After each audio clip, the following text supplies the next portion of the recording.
Hello, my name is Hannah, and today I'm going to be doing a case presentation for Social Work 735. I'm going to be going over the client and the identified problem that I'm going to be presenting. I'm going to go over client data. I'm going to go over the hypothesis. I'm going to go over practice theories and models. I'm going to go over evaluation and intervention strategies. And finally, I'm going to go over evaluation and analyze the data that I collected from this client.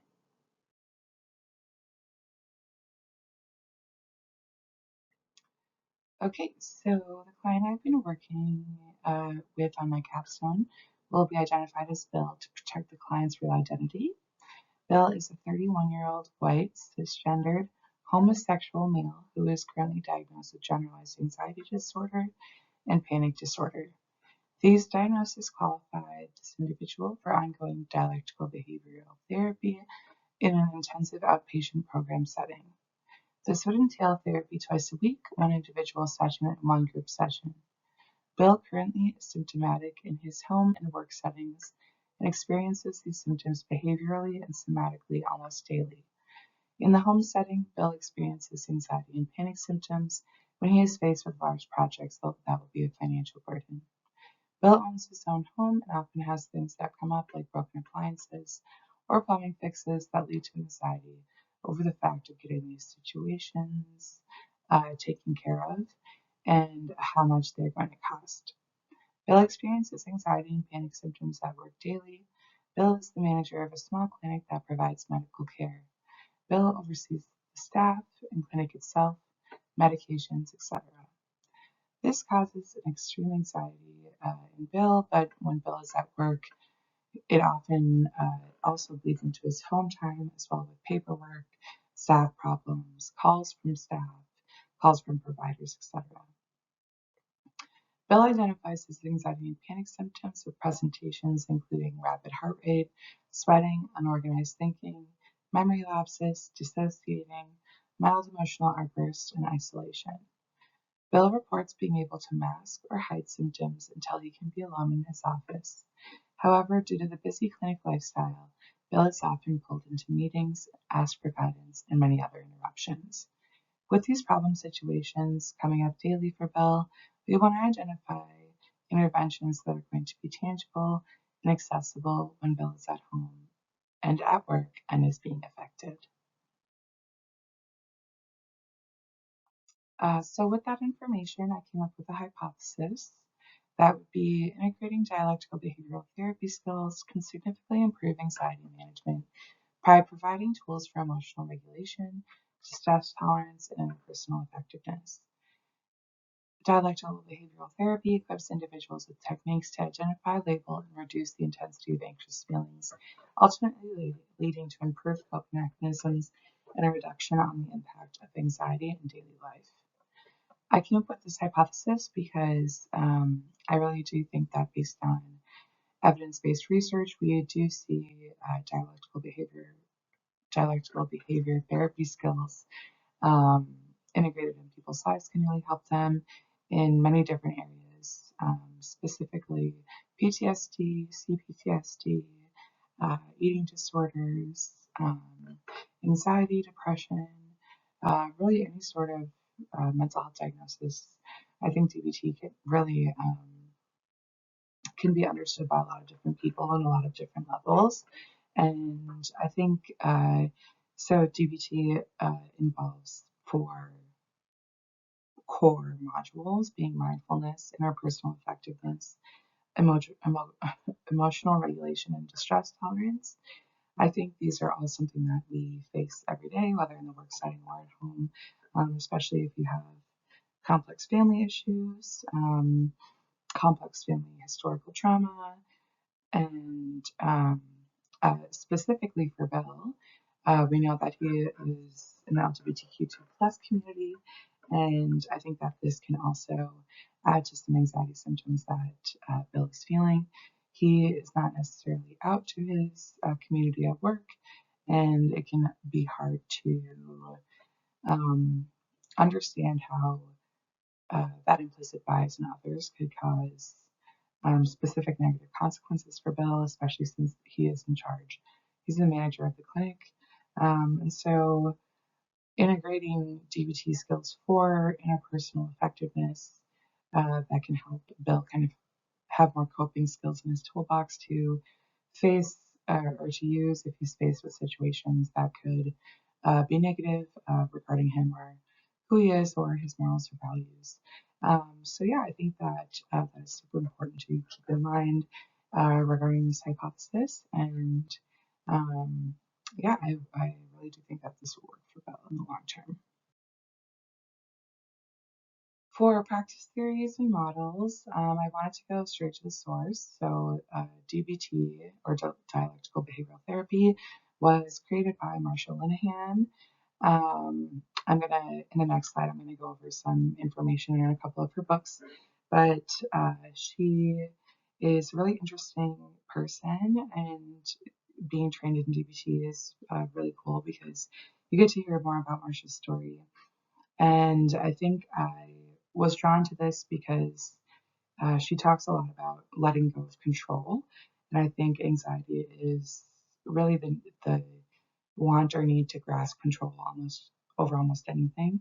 And so I really thought that DBT practices and theories would fit in well, as well as the direct correlation to Buddhist techniques.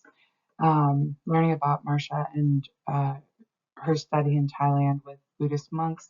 She worked alongside them while she was coming up with this model, and uh, also from the biosocial theory.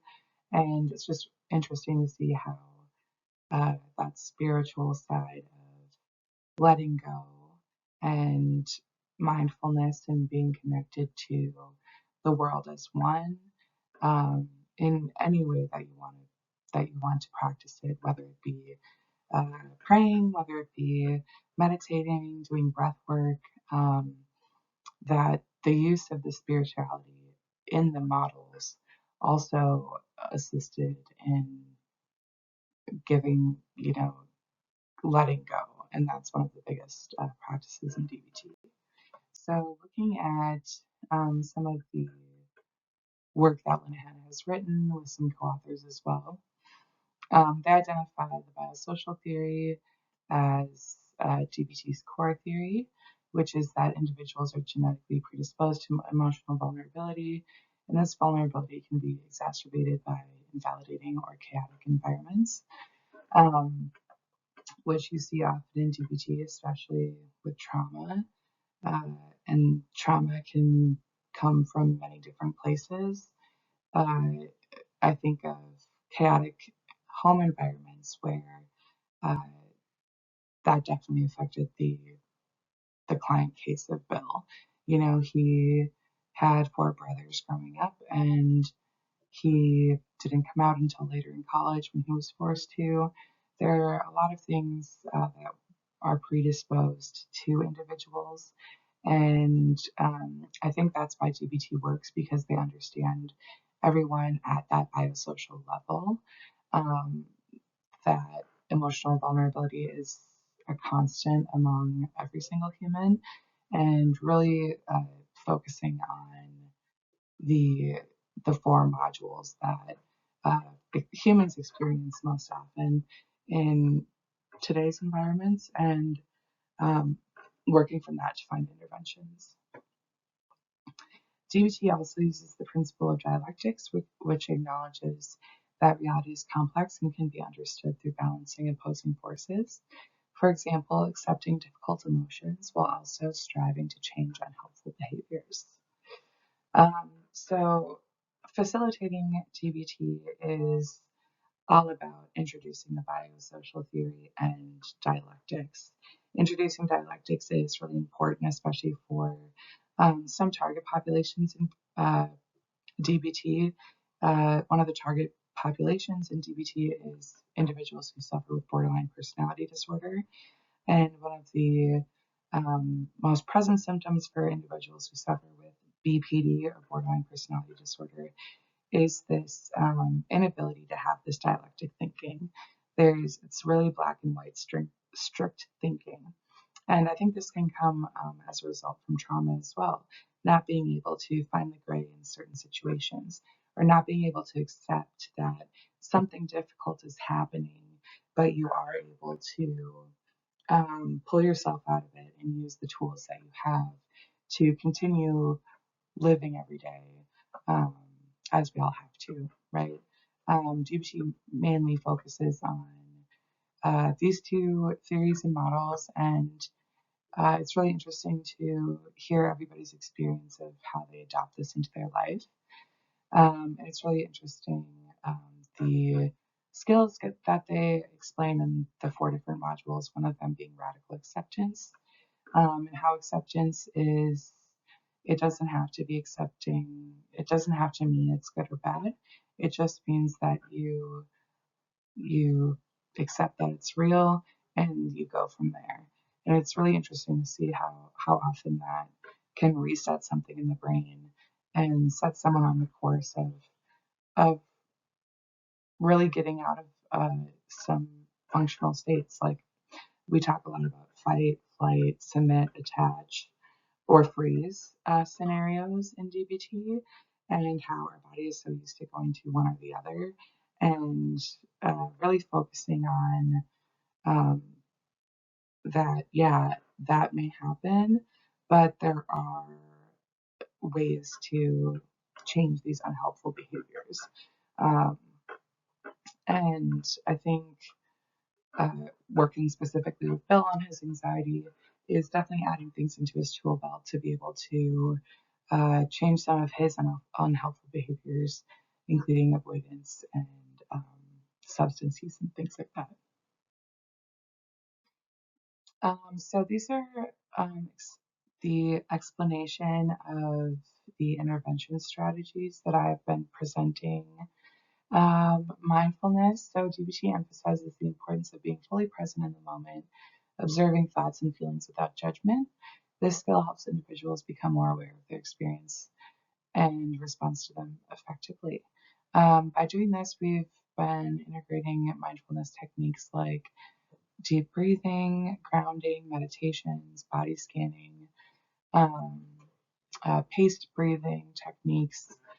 Some of my favorite mindfulness techniques are just changing scenery, mindfully eating, really being present in the experience. The core of mindfulness is being able to observe, describe, and participate. So we like to say that anything can be a mindfulness activity as long as you're being intentional. Distress tolerance. These This area teaches individuals how to tolerate pain and difficult emotions without resorting to self-destructive behaviors. So, like the skill I was talking about, radical acceptance and improve the moment, help individuals cope with distress. Radical acceptance and improve the moment. Improve the moment stands for imagery, movement, prayer, relaxation, overall quality of life, visualization, and enjoyment.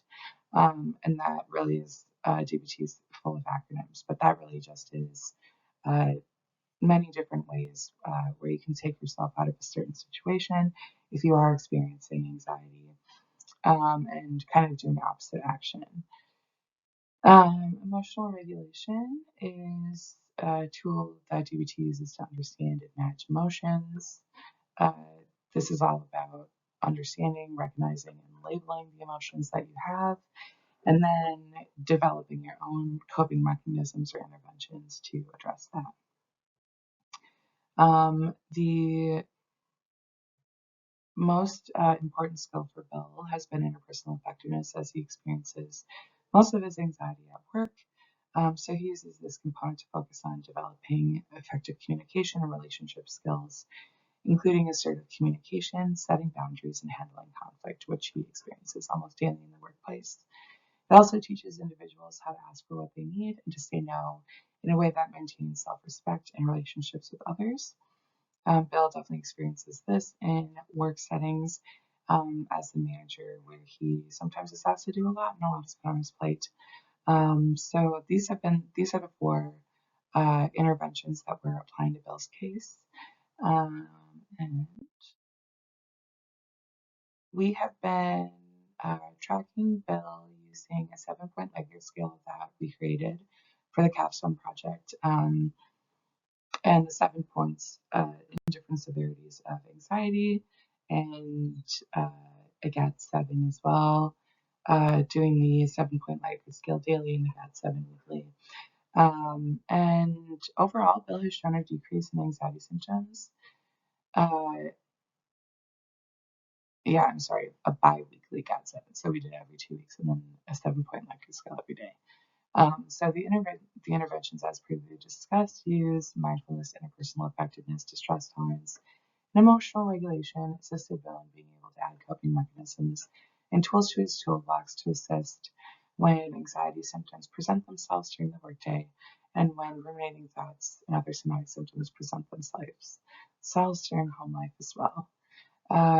Overall, Bill showed a 15% decrease in work anxiety symptoms, and this is over the 4 weeks that we've been doing this project. So over a 4-week period, there's a 15-point lessening, especially utilizing interventions like interpersonal effectiveness and mindfulness, which really added grounding and meditation to Bill's everyday work life.